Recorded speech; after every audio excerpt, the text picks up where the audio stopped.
What is going on, guys? Nathan here with another Team Fortress 2 gameplay commentary today.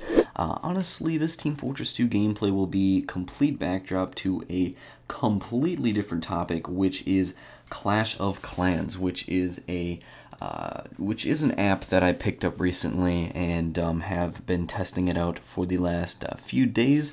Now, let me get a little bit of backdrop to this. Most of the people in my high school, rather the guys, and actually quite a few of the girls, have been playing Clash of Clans, and I have spent quite a while, along with some other people, making fun of them for calling them nerds, you know, jokingly, of course, because I am in, like, the nerd group of my school, which I am totally, you know, all for. I love being a nerd. It's fantastic. But so I finally gave in to my curiosity, picked up Clash of Clans, which is free. It's a free-to-play model, and I was astounded at how good their free-to-play model is. Now, I don't mean that their free-to-play model is good in the common sense of the word. I mean, Clash is a good game, but their free-to-play model, in which Supercell, the developer of the game, is making money while still not influencing the actual player to buy or spend any sort of money at all.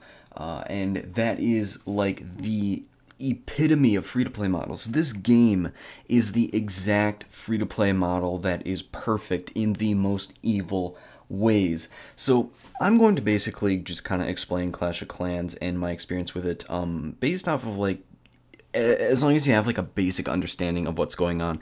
Basically, in Clash, you build up resources so that you can have a good army and good defenses, and you go and crush other people. Now, playing Clash involves a lot of buildings and upgrading them, and pretty much what I found is that everything revolves around gems, which gems are these little things that you can use to complete building constructions and upgrades immediately. Like, just like that, with the press of a button, you can have your buildings constructed. Normally, buildings take, in the lower levels, minutes, in the medium levels, hours, and then in the later levels, days, and sometimes even weeks, I'm guessing. I haven't even got that far.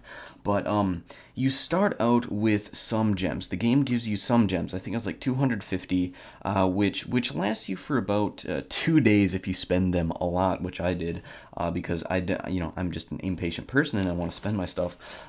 So the game gives you a taste of what it's like to use your gems and basically play the speedier version of Clash of Clans.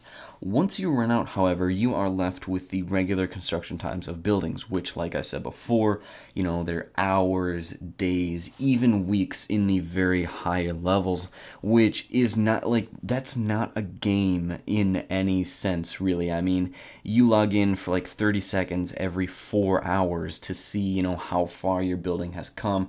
That's not really, you know, technically, like, a game that you would just sit down and play. However, if you buy gems, you can start doing these things fast, level up very fast, so that you can actually play against other players and not be invaded constantly. But like, there's no cheating either. I think all of the time is kept server side, being this game does use DRM, where if you even log onto it, you have to be connected to the internet. So everything is server side in terms of timekeeping, so you can't, you know, cheat on some apps out there. I'm using this on Android, by the way, but I know, like, some games on iOS, you can actually, like, just modify the time on your phone, and time will go by as if, you know, it was, you know, days later or something, if you modify the days in your iPhone or something. So in Clash, you need to collect resources to build up your army and defenses. Like I said, that's pretty much the purpose of the game, so that you can battle other people, win trophies, and move up the leaderboards. To collect resources faster, you build and upgrade your resource collectors. So there's two types of currency. You have gold and you have elixir. Elixir is spent on army units, and gold is mainly spent on buildings.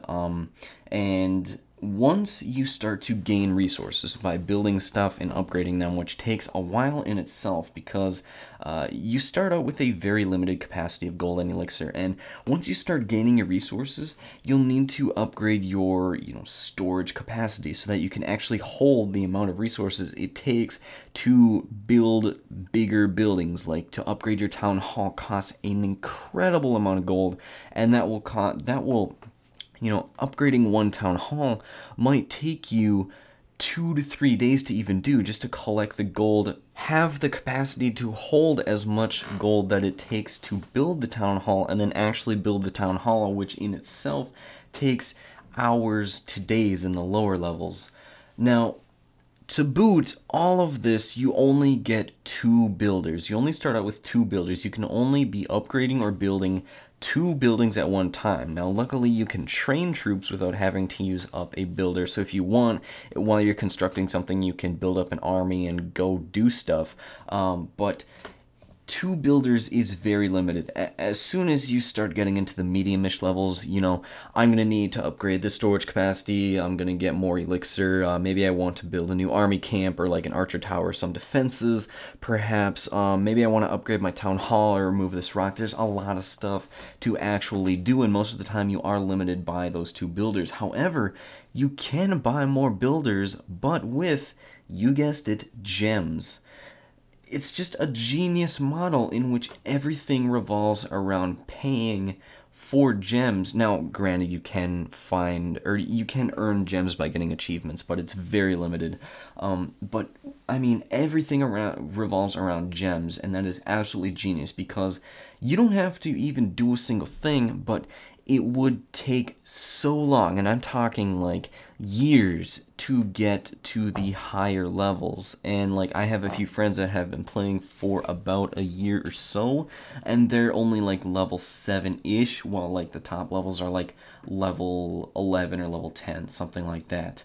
And I mean, the temptation to buy gold, or I mean, to buy gems at any given moment to complete like a building that would take like a day to complete otherwise, is very great. And like, I kind of hate Supercell for that, because it's like, Clash is a great game, it's just that the temptation to buy gold, they have it so like effectively, and I don't like that they're able to persuade me like that, because the UI of this game and the graphics are very good, and it's a good frame rate, obviously, because it's not like a super graphic intensive game, but the game looks good, and you want to spend time in the game because it looks good.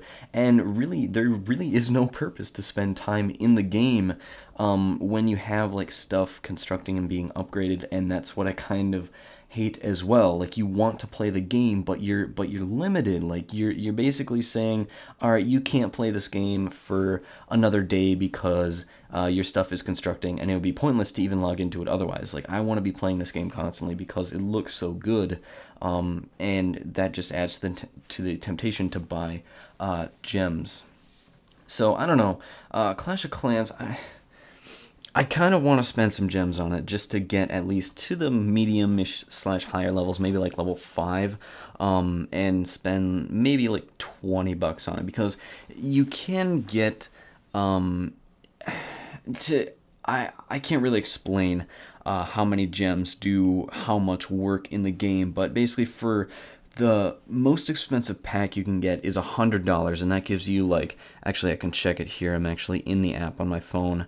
$100 in actual real money gives you 14,000 gems, which is a ton, and then that's actually a better value, like how many dollars per how many gems, than if you would do like $5, which gives you 500 gems, where that is $1 per 100 gems.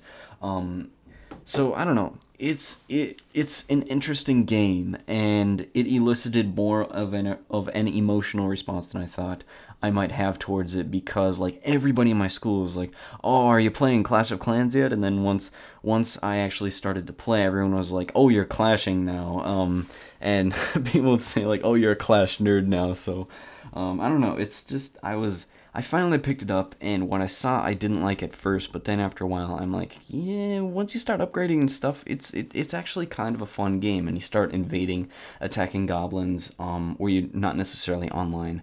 So I don't know, interesting game. And we'll see.